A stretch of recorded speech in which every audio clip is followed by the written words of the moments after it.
शुरू करेंगे संविधान। मैंने भारत का संविधान शब्द नहीं दिया है, मैंने भारत के संविधान का शब्द नहीं दिया है, नहीं दिया। मैंने केवल लिखा है कॉन्स्टिट्यूशन अर्थात संविधान।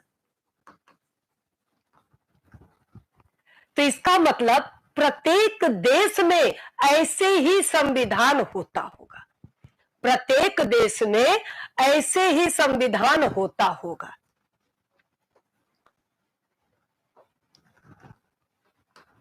जितने लोग नोट्स के लिए लिख रहे हैं, जो शब्द हम बोल रहे हैं, जो हम पॉइंट्स इसमें दे रहे हैं, ये वास्तव में आपके लिए नोट्स की तरह है।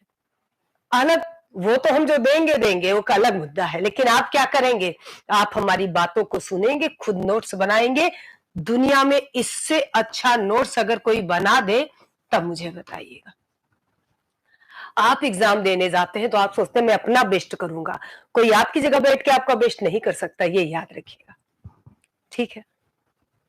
बिल्कुल पूरी क्लासेस आपके लिए होगी, जब भी चेंज होगी आपको बताई जाएगी, पूरी क्लासेस आपके लिए लाइव है, क्लास लीजिए, ठीक। अब भैया संविधान क्या है? कभी हम कहते हैं एक नियम बना था, एक नियम बना था, उस नियम को फॉलो करना सबके लिए अनिवार्य था, ठीक। एक नियम बना था, क्या नियम बना था भैया? हेलमेट पहनिए वरना आपका चालान कट जाएगा, हेलमेट पहनिए आपके जीवन के लिए अच्छा है, जीवन रक्षक है, ये नियम बना। हमने क्या किया? केवल नियम था, केवल नियम था, हम सुने ही नहीं, ठीक। केवल नियम था, हम सुने ही नहीं, हमने ध्यान ही नहीं दिया। जिस दिन उसके पीछे दंड का स्वरूप बन गया, वो कानून के रूप में, विधि के रूप में दंडनीय बन गया, हमने स्वतः उसको ग्रहण कर लिया, हमने स्वतः उसको ग्रहण कर लिया। क्यों? क्योंकि हमें समझ में आ गया कि अब एक दंड है, चाहे वो आर्थिक दंड हो, शारीरिक दंड हो, लेकिन दंड लग गया। जब तक ये नहीं बना था, जब तक भारत में ये नहीं बना था, तब तक अंग्रेज आए दिन कोई भी एक्ट, कोई भी अधिनियम, कोई भी भारत शासन नियम पारित करते रहते, हम सुनते रहते। क्यों? क्योंकि हमारे पास ये नहीं था, हम ये नहीं कह सकते थे कि हम संप्रभु हैं। बहुत ध्यान से समझिएगा, आज का सिर्फ परिचय है, आज का सिर्फ परिचय है, ये याद रखिएगा, ठीक। सोनू जी अब तबीयत ठीक है, काफी हद तक ठीक है, थैंक यू सो मच। आप सब लोग पूछते हैं, आप लोग केयर करते हैं, तो बड़ा अच्छा लगता है कि जिस तरह हम लोग आपको प्यार करते हैं, स्नेह देते हैं, वैसे आप भी हम लोगों के लिए सम्मान रखते हैं, थैंक यू सो मच, ठीक।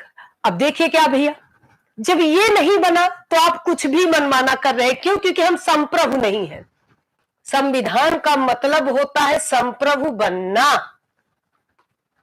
आज केवल संविधान से परिचय लीजिएगा, बहुत गहन नहीं अध्ययन करेंगे, ताकि आपको समझ में भी आ जाए कि हम पढ़ क्यों रहे हैं, है ना। मंजीत जी लिखा है ना संविधान, संविधान ही शुरू करेंगे, संविधान ही शुरू करेंगे, और संविधान शुरू करेंगे, इसी को पढ़ाएंगे। लेकिन अभी हम लोग कहानी की तरह समझेंगे। हम संप्रभु कब बने? हमने कहा 26 जनवरी 1950 को कोई भी बाहरी सत्ता हम पे अब हुकूमत नहीं कर सकती, बिल्कुल नहीं कर सकती। क्यों नहीं कर सकती? क्योंकि बाह्य सत्ता, इसलिए कि हमने अपना संविधान स्वयं बनाया है। चलिए आइए अब ये देखते हैं क्या क्या कारण।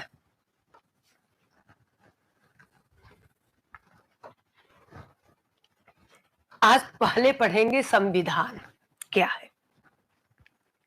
सबसे पहली चीज जान लीजिए, इसके 2-3 परिभाषा आपको देखने को मिलते हैं, और आज 2-3 परिभाषा से इसको सॉल्व करते हैं।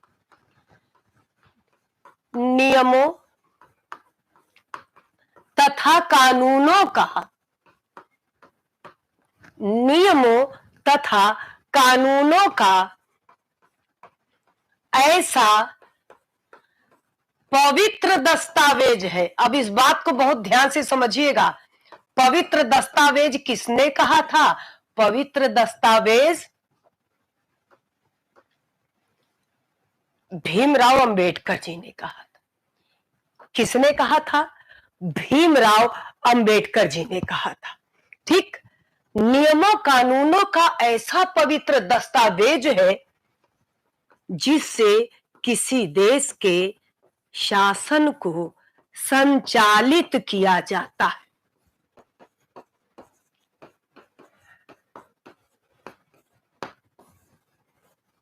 शब्द क्या लिखा मैंने? नियमों तथा कानूनों का ऐसा दस्तावेज है।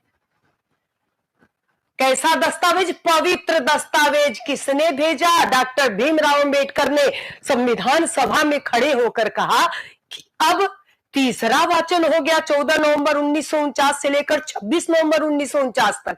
अब आज की तिथि को इस पवित्र दस्तावेज को मूल संविधान, मूल कानून मानते हुए क्या करिए? इसको लागू कर दीजिए। उसी दिन से ये याद रखिएगा, इसे पवित्र दस्तावेज कहा गया। पहली बात। दूसरी बात कहा गया नियमों तथा कानूनों का ऐसा संग्रह है जिसके द्वारा किसी देश के शासन को संचालित किया जाता है। पहली बात, यह किसी भी देश का मूल विधि होता है। मैंने संविधान नाम लिखा है, इसका मतलब ये मत समझिएगा केवल भारत के संविधान की बात कर रही है मैं। ठीक, केवल भारत के संविधान की बात करें ऐसा मत समझिएगा।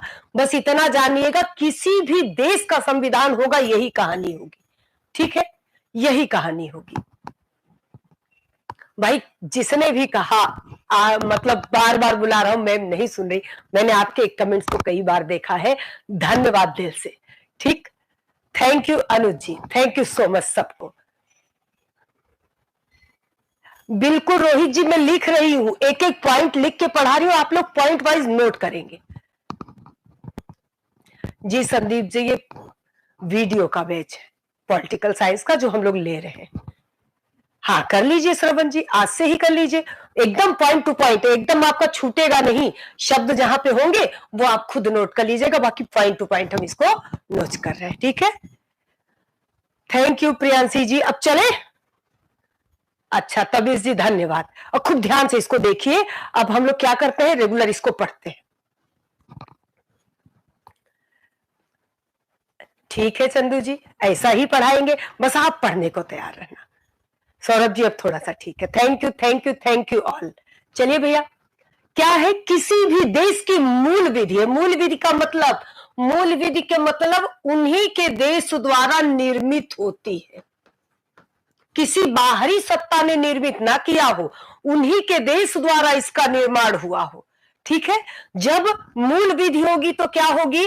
अर्थात आप कह सकते हैं सभी विधियों की जननी है।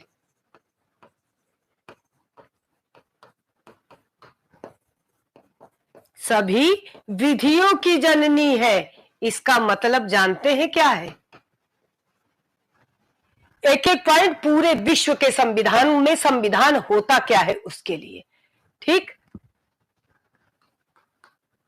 सर्वोच्च विधि कहलाती है। क्या कहलाती है? सर्वोच्च विधि कहलाती है।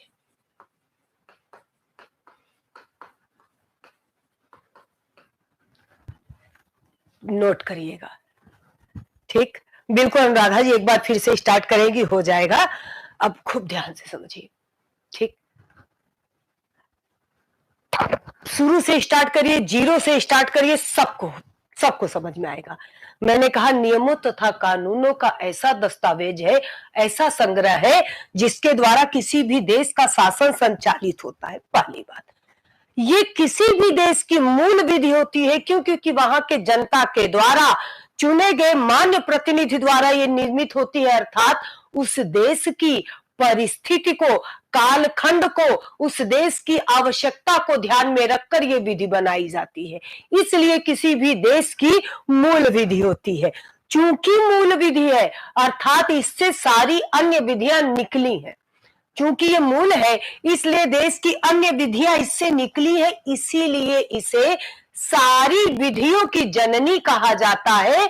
यही कारण है कि किसी भी देश का संविधान उस देश का सर्वोच्च विधि कहलाता है। सर्वोच्च विधि कैसे कहलाता है? तो आपने देखा होगा, कभी आपने देखा हो किसी का मर्डर हो जाए या कोई भी व्यक्ति है किसी को वो किसी भी प्रकार की चोट पहुंचाए, आतंक पहुंचाए, कुछ पहुंचाए और उससे भारी क्षति हो जाए, तब क्या होता है? तब सीआरपीसी, एविडेंस, आईपीसी, जितनी आपको विधियां याद हो, जितनी याद हो, सब अप्लाई हो जाती है और व्यक्ति को मृत्यु दंड मिल जाता है। ठीक, व्यक्ति को मृत्यु दंड मिल जाता है। जब मृत्यु दंड मिल जाता है तो कहा जाता है कि यार बस एक काम कर दीजिए, ये बेचारे, अब तो इनका मृत्यु दंड मिल चुका है, सर्वोच्च न्यायालय ने दे दिया, न्यायिक पुनर्विलोकन भी करा दिया गया, और जब दे दिया गया तो अब क्या करिए? अब चलिए इन्हें एक बार राष्ट्रपति महोदय के पास भेज दीजिए, हो सकता है कि कुछ इन्हें दया याचिका मिल जाए और इनका जीवन में कुछ परिवर्तन हो जाए। क्यों भेजा? लगी तो सारी विधियां थी। आईपीसी ने बताया इन्होंने मर्डर किया है, एविडेंस ने साक्ष्य उपलब्ध कराया कि इन्हें मारते हुए उस व्यक्ति ने देखा है, फिर टेस्ट हुआ, सारे टेस्ट, जितने टेस्ट हो सकते थे सब इनके खिलाफ गए, मौकाए वारदात पे पहुंचे, सारे साक्ष्य सबूत मिल गए, यानी सारी देश की विधियां लग गईं, बची एकमात्र विधि संविधान।